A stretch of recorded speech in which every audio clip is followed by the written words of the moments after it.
Bonjour tout le monde. On se retrouve enfin pour la mise en couleur du petit tampon que Catherine du site Stampfolies m'a gentiment envoyé en guise donc de cadeau de partenariat. Quand je l'ai vu, j'ai déjà eu beaucoup de mal à choisir ce modèle parce que tous les autres étaient vraiment trop mignons, mais bon, arrive un moment, il faut quand même bien choisir, donc j'ai choisi celui qui me paraissait le plus mignon de tous. J'ai voulu privilégier un tampon avec lequel j'allais faire de la colorisation. Et donc là, effectivement, c'est ce que je vais faire. Donc j'ai utilisé du papier aquarelle et je vais donc positionner mon tampon mousse sur un bloc acrylique pour pouvoir faire tout ça. Donc j'ai utilisé la Versafine Onyx Black qui ne me quitte plus. Donc c'est une encre un petit peu comme la Stézone que vous pouvez utiliser avec des médias aqueux. Aqueux, coucou. Oui, j'ai un humour de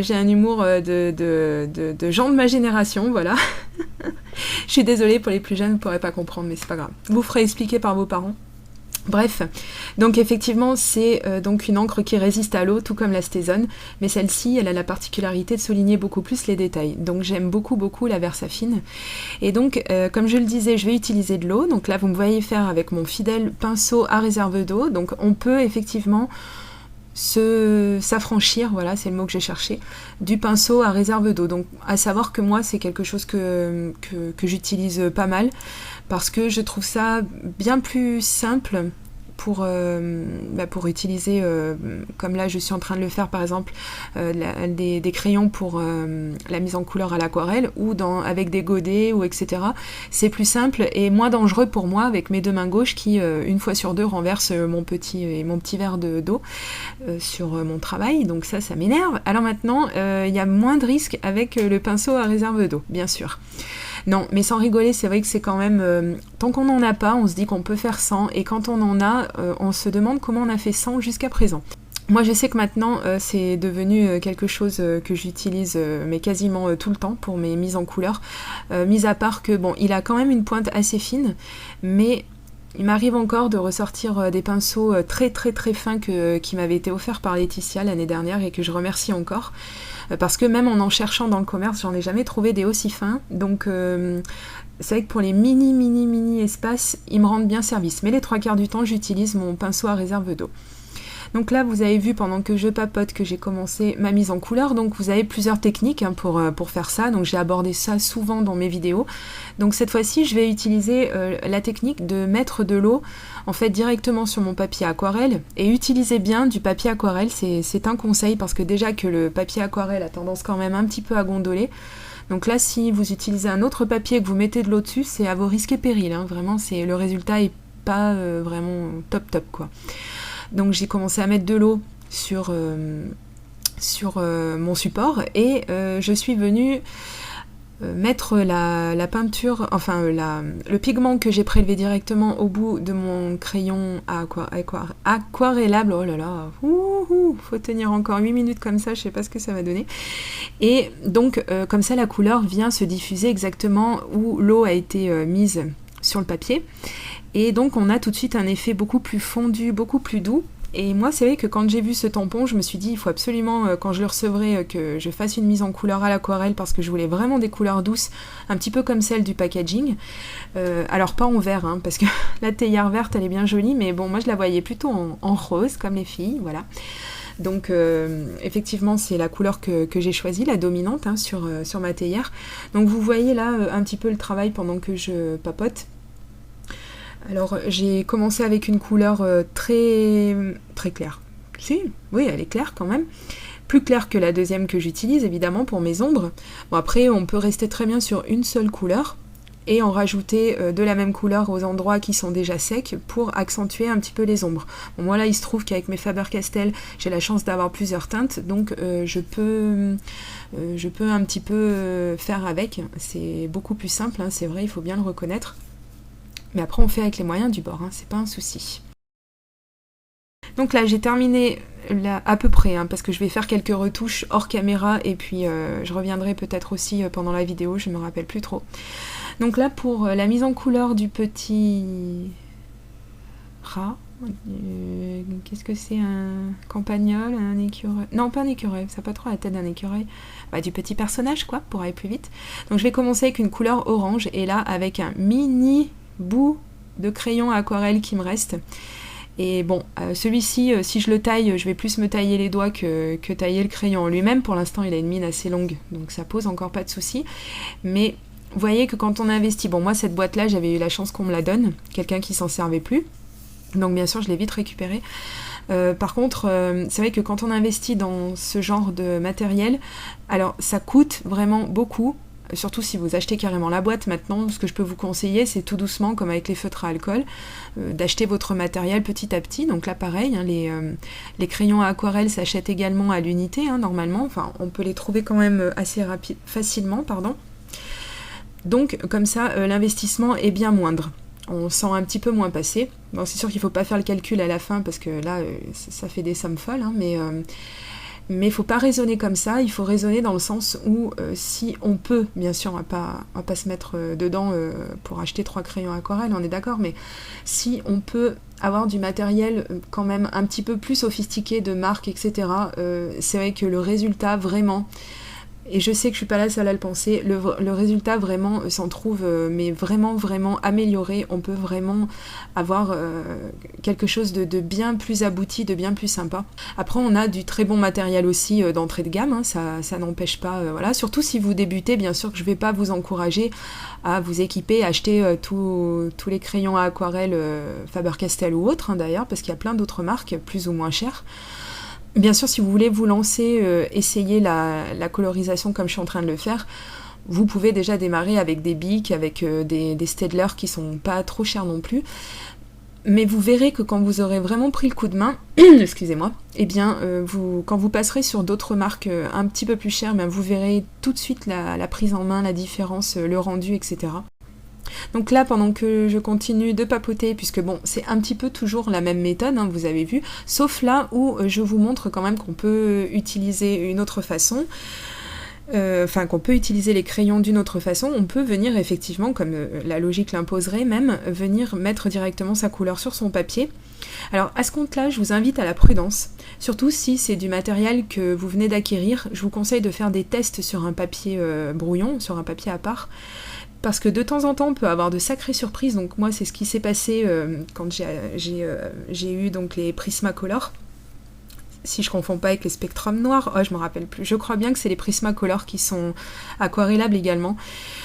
Ceux-ci sont d'une puissance mais phénoménale, donc j'en avais parlé dans une vidéo où j'avais fait pareil une colorisation avec, et où là vous mettez juste un tout petit peu de pigment sur votre papier, et alors là vous mettez de l'eau dessus et c'est limite une explosion. Alors pas au même sens qu'avec un brusho par exemple, mais vraiment ce sont des couleurs très très puissantes. Donc si comme moi vous voulez un rendez-vous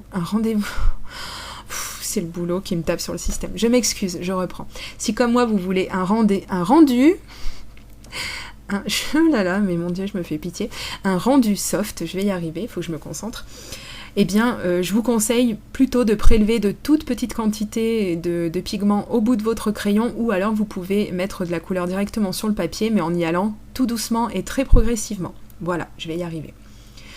Donc, comme j'ai déjà une couleur rose très très dominante, au début je m'étais dit, tiens, je vais faire une guirlande assez joyeuse, hein, donc je vais y coller un peu toutes les couleurs que je possède.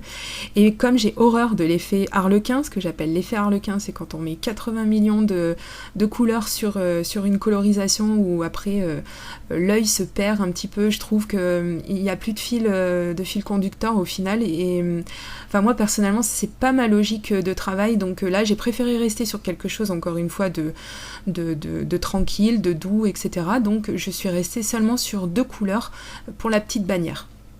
Mais il faut quand même que ça reste gai, parce que c'est censé être une carte d'anniversaire par exemple, puisque après je mettrai le tampon Let's Celebrate, donc faisons la fête, wouh! Allez, on est tous invités, c'est cool. Alors pas chez moi, hein, parce que c'est trop petit, mais enfin si vous voulez qu'on fasse la fête chez vous, il n'y a pas de souci. Bref, donc oui, je voulais quand même quelque chose d'assez gai, mais au final qui reste quand même assez sobre et assez soft. Donc là je continue ma mise en couleur, j'ai failli prendre la couleur noire directement, Et je me suis dit non, ça va vraiment trop attirer l'œil, donc je suis partie directement avec un gris. Et je me suis dit, si vraiment le résultat n'est pas assez prononcé, surtout au niveau des ombres, et bien cette fois-ci, je ferai des petits appoints avec la couleur noire. Donc là, pour l'instant, j'applique une première couche de ce gris, ce fameux gris. Et puis je reviens tout doucement, comme vous le voyez, mon papier est encore bien humide. Donc là, chaque fois que je vais rajouter de la couleur, elle va quand même assez se fondre avec l'eau. Donc je peux y aller tranquille, voilà, jusqu'à temps que j'ai le résultat que je veux. Voilà, donc pour souligner les ombres telles que je les voulais. Donc ensuite, je passe à la mise en couleur de l'étiquette. Voilà. Donc là, rien de bien extraordinaire, hein. Je vais rester sur du jaune et des petites touches de orange pour faire un petit peu de profondeur sur tout ça. Et puis bien sûr, j'oublie pas les petites fleurs. Là, je vais faire les coins du petit contenant.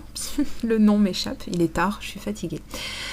Et donc du petit carton, voilà. Donc là, je reviens avec ma couleur orange, comme je viens de vous le dire, et comme j'ai déjà expliqué ce que je vais faire, je vais en profiter pour remercier vraiment, mais sincèrement, Catherine, qui est ma première partenaire, en fait, ma vraie partenaire sur YouTube, puisqu'elle est venue par le biais d'Aurélia, à qui je fais un gros bisou aussi, parce que c'est très très gentil d'avoir pensé à moi. Et je vous remercie toutes les deux parce que c'est toujours très gratifiant et voilà, de voir que ce que je fais, ça peut attirer du monde. Voilà, je crois que je ne m'habituerai jamais. Et c'est juste super, quoi. Donc vraiment, merci beaucoup. Merci de la confiance accordée, Catherine. Ça me fait vraiment très très plaisir. Et j'espère du coup que ma mise en couleur sera à la hauteur de ce que tu espérais. Voilà, donc là je vais attaquer le sol, hein, la pelouse. Donc là pareil, hein, c'est du vert, alors comme je vous dis, j'y vais toujours un peu mollo avec le vert, mais bon, au final c'est quand même de très jolies couleurs avec les Faber-Castell. J'ai je crois que j'en ai 5 exactement, 5 teintes de vert, donc je suis pas forcée de partir dans le vert prairie, hein, celui qui me fait mal aux yeux, celui que j'aime pas trop. Donc je m'en sers un tout petit peu très très dilué comme vous venez de le voir pour la couleur de fond. Et après donc je vais accentuer avec un vert un petit peu plus soft, hein, quelque chose d'un petit peu moins agressif pour les yeux, pour venir faire les ombres de ma théière. Donc vous voyez là où j'essaie d'appuyer désespérément avec mon doigt, et bien c'est mon papier qui gondole.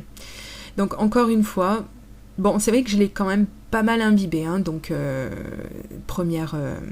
Non, c'est pas une bêtise, parce que j'ai besoin d'imbiber mon papier si je veux un résultat vraiment très très fondu comme ça.